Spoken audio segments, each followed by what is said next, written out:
What's up, YouTube? Welcome back to the channel. Cons here. I am in sunny, cloudy Buffalo, New York, but it's still a beautiful day. For us, it's in the 60s here. Shorts and t-shirt weather. If you're from around the country, that's probably not the same reason, but we just had snow a week ago and now we're in the 60s. So this is summer to us. But thank you. Welcome back to this new segment. This is something that I couldn't wait to do. This is something I wanted to make sure everything was right before I did the segment. I made sure that I met with the people that I had to meet with, and I made sure I got all the approvals. And this is something I've been wanting to do. I want to share some of what I feel are treasures of Buffalo, New York. A lot of people know Buffalo as chicken wings and snow and horrible sporting occasions. I mean, I won't say the teams are bad, but man, we just have the bad run of luck with that. So I want to show people that Buffalo has great things. So in this segment, that's exactly what I'm going to do. I'm calling it Buffalo's Treasures. So if you let that sink in, I'm sure a million things are running through your mind like, oh, Cons, you should go here, you should go here, you should go here. Well, you should go down into the comment section. Let me know where you want me to go. I will do my research. I will find out everything I need to know so that I can make a positive vlog or a positive video about that location. I want to be able to cover as much as I can and get everybody to get the right idea on this place, other than maybe they had a great slice of pizza or, I don't know, whatever great thing might have happened in that. So make sure you like this video. This way I know that this can carry on. Make sure you subscribe to the channel so you don't miss any of our future content and our future treasures that we have coming out of Buffalo. I'm going to try to keep this running as long as I possibly can. Make sure you leave a comment of what you think. I got Facebook, we got Instagram in the description, we have Twitter in the description, I got a website. As you can see, I got the new shirts on. I think these are super cool, kind of matches my personality and everything like that, which I think is great. My first location, the first place that I'm going to be heading to within 5 seconds from now, Mazurek's Bakery. It is located in Buffalo, New York. It is on South Park Avenue. It is right on the First Ward line. I think South Park, I don't know, something like that. It's in the First Ward. We're just going to call it that. The old First Ward of Buffalo, not the Lackawanna First Ward. I think there's a similarity of the name there, but we're heading there. This place has been around. I believe the Mazurek owners, I forget the name, Frank, I believe was the gentleman's name. He bought it in 1933. The building was there since the late 1800s, way before South Park Street was even South Park. I think it was Elk Street in the late 1800s. So this place is history at its finest. So we're gonna go there. We're gonna meet with the owner. We're gonna sit there for a little bit. I mean, because this place is booming. It's Easter time. Everybody's going in there to get their famous rye bread, their cookies, their danishes, treats, all that good stuff. So we're gonna go there now. We're gonna meet with them. We're gonna just ask them a couple of questions. I'm not trying to turn this into a news interview, but I really want to be able to grasp how amazing this place really is. I've got memories when I was a kid. We used to go in there, and every time my mom would go in to get rye bread, the owner would give us free cookies. And it was like, whoa, this place is amazing. They're giving you free stuff. I thought it was the coolest thing ever. So I'm going to go there, and I'm going to make sure that I can bring my kids there in 5 or 10 years, and I can give them the same experiences that I got. And so we're going to be on our way there. So why don't you guys give me like 2 seconds, and we'll be there. Ladies and gentlemen, Mazurek's Bakery. This is, take it out here. We are on South Park. We've got a couple places around, but that's the star of the show today. We're heading in. They got some cool little Easter decor in the front, and we're gonna go in there and we're gonna see how things go. I am actually out front of this place right now. As you can see how close I am, and I'm walking down the street outside and you can smell it already. Watch, you ready? Let's do this together. Oh my goodness. Oh, it's incredible. You guys have to come here. You have to check this place out. You have to get whatever smells good in there, which I'm sure it's everything. We'll be in there to show you everything we got. So without further ado, let's get in there. So let's take a quick look around real fast while we're waiting on the gentleman to come out.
437 degrees? Wow. So when it hits up 430 degrees, it automatically turns on, and when it hits 525, it will automatically shut off. Oh, that's pretty cool. So now how long does it take to traditionally make something inside of there? Is everything pretty much the same time? No, I mean, every day it depends. Like this morning, we were making plotzicks, and it only takes about 20 minutes. Where in the afternoon, where we've been using it all day, it can take close to 40, 45. So you just constantly have to check it to see how things are baking based on the temperature of the oven. And if it's a windy day, then through the flute, the wind sucks the hot air out of it, and it takes longer to actually bake the items. Now, do you think that a brick oven has a better taste than a regular oven? I wouldn't know the difference. I think with ours in the brick oven, you're having it's got the brick floor, so you're getting a consistent bake across it. And then when we put the steam inside of it on our bread, the whole shell of the bread has got a nice hard crust, while the inside's actually able to stay moist and for someone's enjoyment or pleasure. So our bread's a lot different than other places. Instead of being on a conveyor going up and down or through a spindle, ours is just flat on brick with a consistent heat. Oh, that is cool. Now you said something about you had another location. Where was that at? Yes, that's at the Broadway Market at 999 Broadway Street. Is that like I've been there when I was a kid, but I'd never really, is it like a huge, like a mall type thing? Almost like a mall. Right, for Easter seasons, they have over about 150 vendors. Wow. During the year, they have about 40 vendors that are permanently there. And now are you there permanently? We are one of the permanent vendors, yep. Now what type of oven do you use there? Is it the same setup, or do you actually do all the baking out of this store, and we take the food over every morning to the location so we can keep it fresh. Wow, look at that. And now what are these called? These are Warsaw's. I camp in Warsaw. That's funny. Probably not the same, and I think this looks like it tastes a lot better. We make these for Thanksgiving and Easter and Christmas. Oh my goodness, this is so much It's made out of sweet dough. It's got golden raisins, and then it's got the crumbs on it that everybody loves with sugar on top. Yeah, you can't complain with that. Can't go wrong with sugar. Now, moving forward, do you have any other plans as far as expanding or? Right now, I'm very happy with just having our location. This is probably enough work between keeping this place afloat and then the other one. Yes, our location here in Phil First Ward, it's great, and then we have the expansion over in Broadway. But other than that, just because of the space restrictions, we're very happy with how things are going. Now, as far as like the people that come in, customer base, they range all ages. Absolutely. We have our Facebook, and we have our Twitter account and Instagram, and so that's really helped bring in the millennial group. Where we still have our original. That will all be in the description below as well. Yeah, this is so cool. Yeah, with us adding on, because before we didn't have a website, we didn't have Facebook, Twitter, any of that. When I purchased a business about 5 years ago, and with adding that, now we've been able to bring in additional people, along with just it being people that it was tradition when their grandparents or great-grandparents came here. We're trying to bring in a little additional people into it and understand the traditional bakery. Yeah, I was telling the viewers earlier that when I was a kid, I would walk in the front door and my mom would be buying rye bread, and the owner would be giving us cookies, and I'm just like, wow, this is these people are giving us free cookies. Like, it was amazing. And I see that almost the only thing that I can recognize that has changed in the front of the building is now there's an iPad as a register versus the old school register that used to be there, which is the only difference that I've seen. I'm sure things have changed, maybe shelving and stuff, but that's the only change that I've seen, and that's pretty amazing. And we still have the cash register. Oh, you still have the register? That is cool. Couldn't get rid of the cash register. Yeah, it's funny that I can remember that, but I can't remember my birthday. But, man, yeah, this is... So, really cool fact that I just found out that I'm going to let him reiterate because I'm not 100% sure how it all works. Mazurek's is actually considered to be a from-scratch bakery. Now, what that means is, and I'll let him take that over. What from scratch means is we actually take from the flour, the eggs, and the yeast, mix all that together with our recipes that we have from the 30s, and we're able to make the product. Our products aren't frozen or come to us frozen. We actually start it from the product from ground up. So there you go. No frozen patties here. Let me promise you that one. It's all, I mean, you could just smell this place. It's absolutely amazing. So everybody, you got to come here. You got to check this place out. Obviously not back here because you're not allowed, but in the front there's a lot of really good stuff too. We'll be back up there in just a second.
So my last big question, which I think is on everybody's minds that is watching this video, is well, that question won't be about my family, but I'm going to ask the question, will I be able to bring my kids here 5 or 10 years and let them share in the experience that I took when I was 5 or 10 years old? So is that something that you're going to be able to promise me 5 or 10 years from now, I can make sure my kids have these same exact memories that I have? Absolutely, no, without question. I've had the business purchased 5 years ago, and we're thriving, and so you'll be able to continue for hopefully another 80 plus years. That is awesome. So there you have it. That is Ty.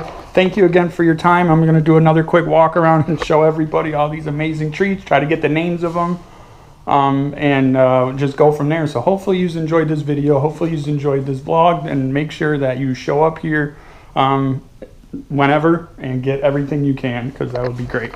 Thank you.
So there you have it, Buffalo's Treasures, Mazurek's Bakery. You've seen the inside, you've seen all the stuff that it was making. You got a chance to meet the owners, you got a chance to see everything. This place is history at its finest. Thank you to everybody here. Thank you for all the years that you've kept these doors open and you've made children's dreams. Thank you very much. You are the reason you are #1 in this segment. And as it gets bigger and bigger, you'll be able to see the growth and all the people that you've reached out to. So thank you to Mazurek Bakery.